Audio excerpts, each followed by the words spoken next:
नमस्कार प्यारे दर्शकों, नक्षत्र तक आपका अपना यूट्यूब चैनल।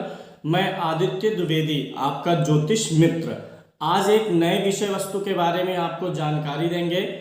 आपकी कुंडली से जुड़े हुए विषय वस्तु के बारे में ही जानकारी देंगे। उसके पहले अगर आप अपनी कुंडली पर परामर्श चाहते हैं, खराब ग्रह दशाओं का उपाय जानना चाहते हैं और रत्न रुद्राक्ष आदि के बारे में जानना चाहते हैं तो आप 7800771770 पर कॉल कर सकते हैं, व्हाट्सएप कर सकते हैं। कॉल करके व्हाट्सएप करके आप शुल्क और परामर्श की प्रक्रिया आदि के बारे में जानकारी प्राप्त कर सकते हैं।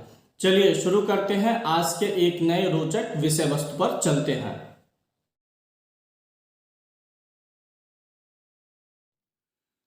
बहुत ही रोचक विषय का चुनाव आज हुआ है। वक्री ग्रहों के बारे में हम बात करेंगे। वक्री ग्रह का सिद्धांत और उसका फल क्या होता है, इसके बारे में। जो 9 ग्रहों की हम गिनती करते हैं ज्योतिष में, उसमें सूर्य और चंद्रमा कभी वक्री नहीं होते। सूर्य और चंद्रमा वक्री नहीं होंगे। सभी ग्रह परिक्रमा करते हैं सूर्य की। तो जितने भी ग्रह सूर्य की परिक्रमा करते हैं वे वक्री होंगे। चंद्रमा पृथ्वी की परिक्रमा करता है, इसलिए ये वक्री नहीं होगा, और सूर्य किसी की परिक्रमा नहीं करता है, इसलिए यह वक्री नहीं होगा। शेष मंगल वक्री होगा, बुध वक्री होगा, गुरु वक्री होगा, शुक्र और शनि वक्री होंगे। राहु केतु हमेशा वक्रत्व की स्थिति में ही रहते हैं। राहु केतु हमेशा वक्री अवस्था में चलते हैं, ये मार्गी नहीं होते हैं। राहु केतु छाया ग्रह हैं। छाया हमेशा विपरीत दिशा में ही बनती है, जिधर से प्रकाश रहेगा उसके विपरीत दिशा में।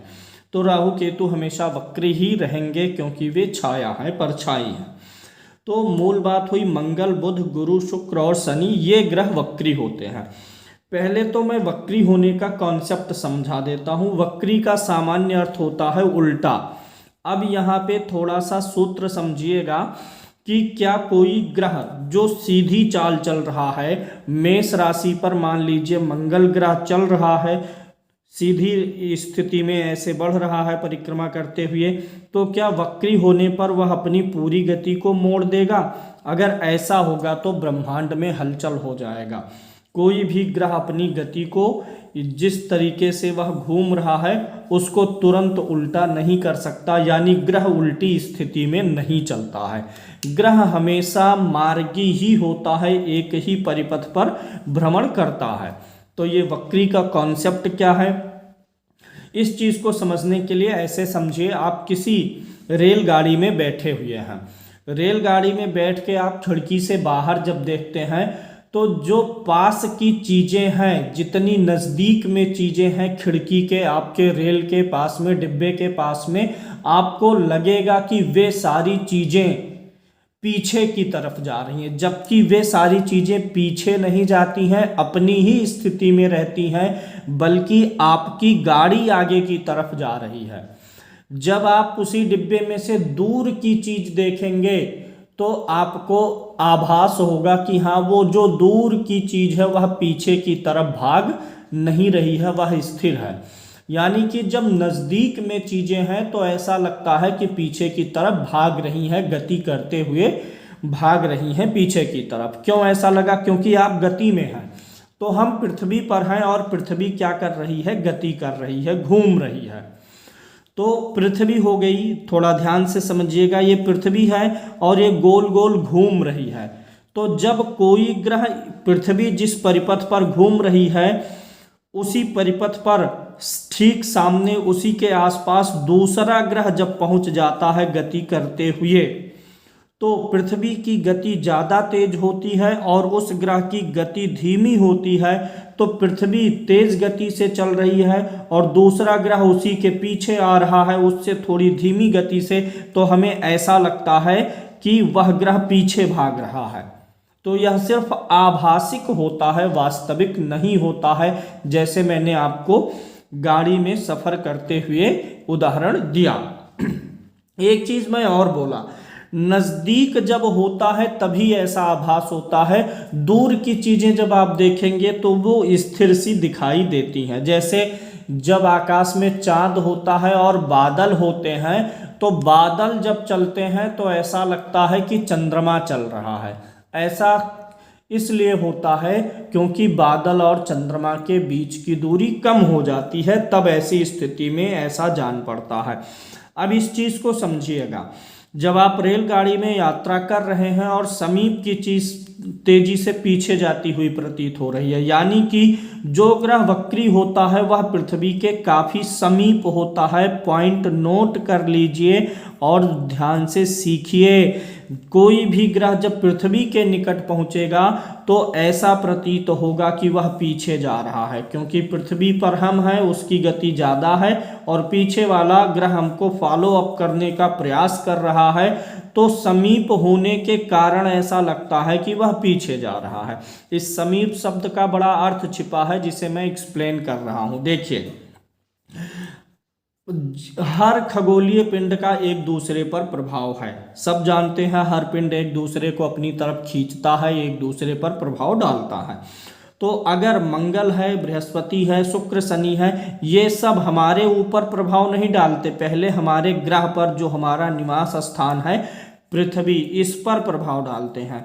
तो अगर पृथ्वी पर कोई भी प्रभाव पड़ेगा तो पृथ्वी पर रहने वाले जीव जंतुओं पर भी पड़ेगा। तो यानी जितने भी पिंड पृथ्वी पर प्रभाव डाल रहे हैं तो हम भी उसी पृथ्वी के मनुष्य हैं, इसलिए हमारे ऊपर भी प्रभाव पड़ रहा है। हर ग्रह, जैसे शनि ज़्यादा दूर है, बृहस्पति दूर है, बुध समीप में है, शुक्र समीप में है, तो हर ग्रह ऐसे पृथ्वी से कुछ ना कुछ दूरी पर स्थित है। हर ग्रह पृथ्वी से कुछ ना कुछ दूरी पर अपने भ्रमण पथ पर गति कर रहा है। अब एक चीज समझिएगा कि मान लीजिए ये पृथ्वी है और हर एक ग्रह एक टॉर्च है, लाइट है, टॉर्च है। अगर हम नज़दीक से टॉर्च जलाएंगे तो ज़्यादा फोकस, ज़्यादा लाइट पड़ेगी, ज़्यादा स्पष्ट, यानी ज़्यादा प्रभाव पड़ेगा कुल मिलाकर के। और जब दूर से लाइट पड़ेगी तो कम प्रभाव पड़ेगा, प्रकाश फैल जाएगा। यानी कि ये आप बताइए कि समीप वाले टॉर्च का, समीप वाले टॉर्च मतलब प्रकाश, या उसको ग्रहों की रश्मि समझिए, ग्रहों की ऊर्जा। हर ग्रह जो है ऊर्जा निकाल रहा है और एक दूसरे पर प्रभाव डाल रहा है। तो यहाँ पे देखिए, अगर शनि दूर है तो शनि की रश्मि पहुँचते पहुँचते फैल जाएगी। जब भी कोई ग्रह पृथ्वी से निकटतम दूरी पर होता है तो वह वक्री हो जाएगा। और एक सूत्र और समझिएगा, बहुत आपके लिए नॉलेज में वृद्धि करेगा। कोई भी ग्रह वक्री कब होता है? जब वह सूर्य से मैक्सिमम दूरी पर होता है। कुंडली में ग्रह वही वक्री होता है, बुध और शुक्र जब सूर्य से मैक्सिमम दूरी पर होंगे तब वक्री होंगे। शेष जो हो गया, गुरु हो गया, शनि हो गया, ये सूर्य से जब अक्सर छठे सातवें भाव में पहुंच जाते हैं तब वक्री होने का प्रयास करते हैं। तो जो ग्रह पृथ्वी के समीप पहुंचेगा वही क्या होगा? वक्री। अगर कोई ग्रह पृथ्वी के समीप पहुंच रहा है तो यानी उसकी ऊर्जा, उसकी रश्मि का प्रभाव भी अधिक पड़ेगा। ध्यान से, नजदीक वाला टॉर्च अधिक प्रभाव डालेगा। इसी प्रकार से जो नजदीक में ग्रह पहुंचा हुआ है उसका प्रभाव पृथ्वी पर पहले की अपेक्षा बढ़ जाता है। इसी शब्द में पूरा रहस्य छिपा है। यानी जो भी ग्रह वक्री होता है वह पृथ्वी के समीप होता है, और समीप होगा तो वह अपना ज्यादा प्रभाव डाल पाएगा। इसीलिए कहा जाता है कि वक्री ग्रह क्या हो जाता है? बलवान। वास्तव में बलवान क्यों हो जाता है?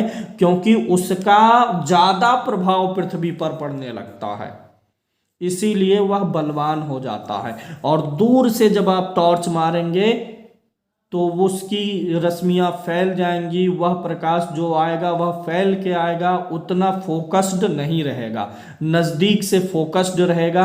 तो इसीलिए पृथ्वी पर उस ग्रह की रश्मि का ज़्यादा प्रभाव पड़ा। पृथ्वी पर ज़्यादा प्रभाव पड़ा तो हम मनुष्यों पर भी ज़्यादा प्रभाव पड़ जाता है। इसलिए वक्री ग्रह हमेशा बलवान हो जाता है।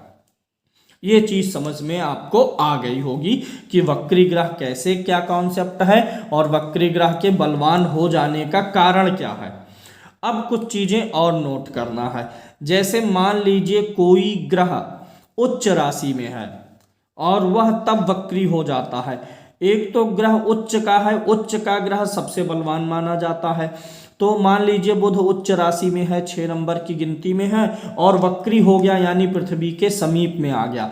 अगर कोई व्यक्ति बहुत बलवान है और उसके वक्रत्व पा गया, वह और बली हो गया, तो बली में बली यानी कि ऐसा हो जाता है कि उसकी ऊर्जा इतनी अधिक हो गई, जैसे एक हिष्ट पुष्ट आदमी बहुत अच्छा है, जैसे खली टाइप आदमी है तो अच्छा मानेंगे आप, बल में चलो मुकाबला करना है, इसको लड़ा देते हैं।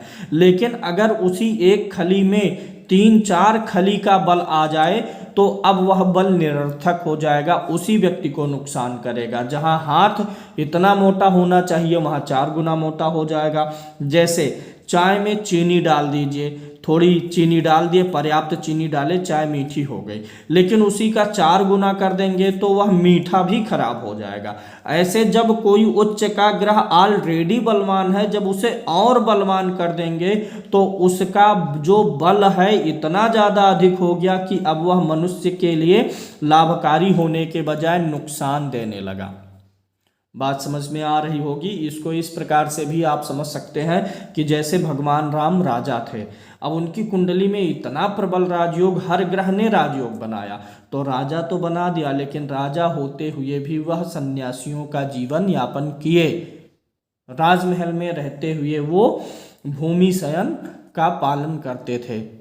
तो इस प्रकार से जब वक्री ग्रह हो जाएगा तो वह मनुष्य के अंदर अपनी ऊर्जा की असीमित वृद्धि करके नुकसान देने लगेगा। और जब नीच का ग्रह वक्री होगा, नीच का ग्रह क्या है, कमजोर है, ऑलरेडी कमजोर है नीच का होके, और जब वक्री हो गया तो वह ग्रह फिर से वापस बलवान हो जाएगा, क्योंकि नीच का होके कमजोर है, वक्री होके पृथ्वी के समीप में आ गया, तो जो नीच होकर के उसकी किरणें कम पहुंच रही थी, वक्री होने के नाते, समीप होने के नाते पूरी किरणें पहुंच गई, तो नीच का ग्रह उच्च के समान हो जाएगा और उच्च का ग्रह नीच के समान फल देता है गृहस्थ जीवन में।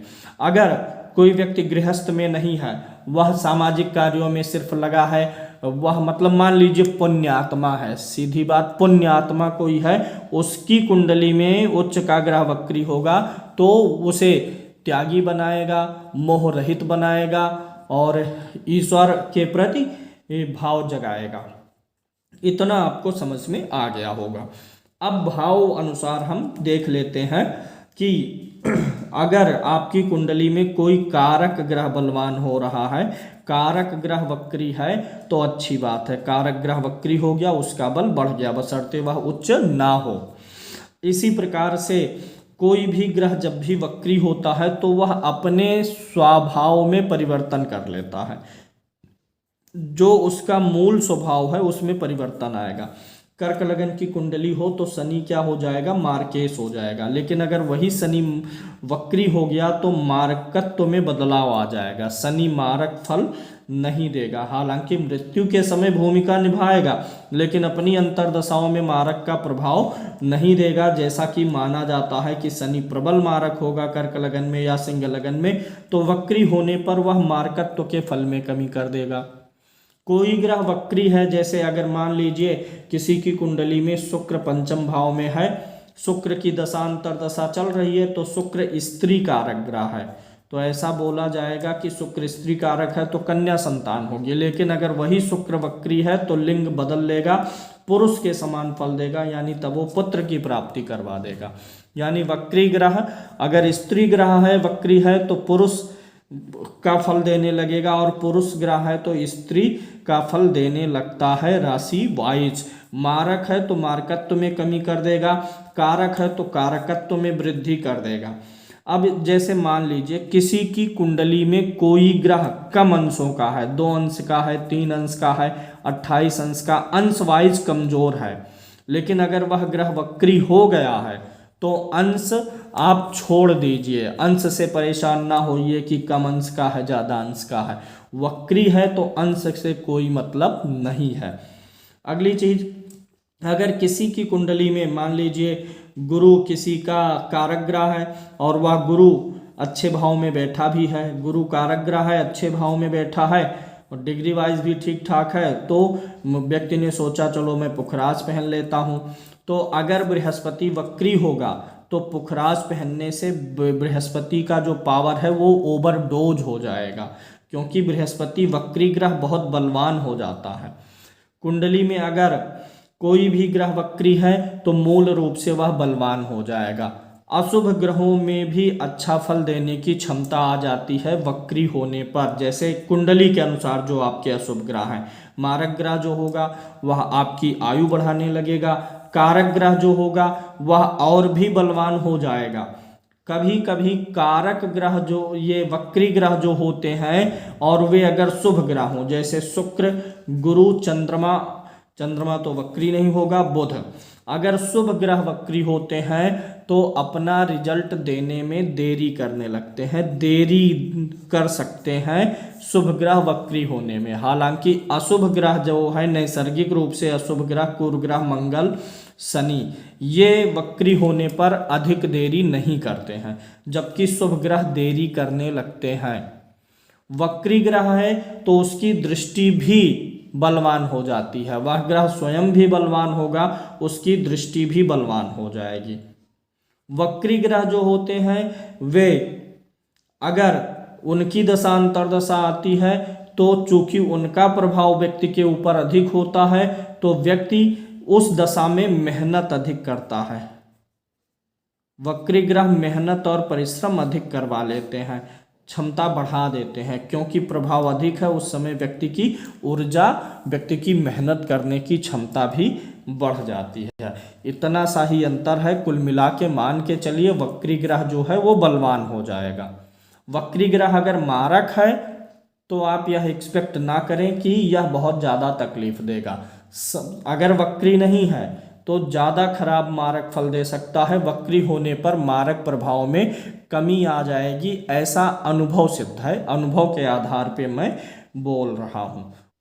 एक चीज़ और मैं बताऊंगा, अगर कोई ग्रह वक्री है और अस्त है तो क्या तब भी वह बलवान हो जाएगा? नहीं। अगर कोई ग्रह अस्त है, अस्त ग्रह है तो भले ही वह उच्च का हो, भले ही वह वक्री हो, तो भी उसका बल खत्म हो जाता है। अस्त ग्रह मतलब ऐसे समझिए लाइक अ डेड बॉडी, वह चाहे किसी पहलवान की हो, चाहे किसी कायर की, दुबले पतले इंसान की हो, तो वह ग्रह अगर अस्त है तो वह बलवान नहीं है। अस्त ग्रह की पावर बढ़ाने के लिए स्टोन पहनना चाहिए। तो अस्त ग्रहों में वक्रत्व काम नहीं आता है। अस्त ग्रह जो होता है उसमें आप ना तो उसका उच्च बल जानिए ना तो वक्री फल जानिए। अस्त ग्रह हमेशा विकल की संज्ञा में आता है। विकल मतलब होता है परेशान ग्रह। अस्त ग्रह की दशा में आप खूब परेशान होंगे, इसलिए अस्त ग्रह की जब दशा आए तो उसकी वस्तु का दान करिए। उसके स्टोन, अगर वह कारक है, अच्छे भाव का स्वामी है, तो उसका स्टोन भी आप पहन सकते हैं। आज के लिए इतना ही। जय श्री कृष्ण।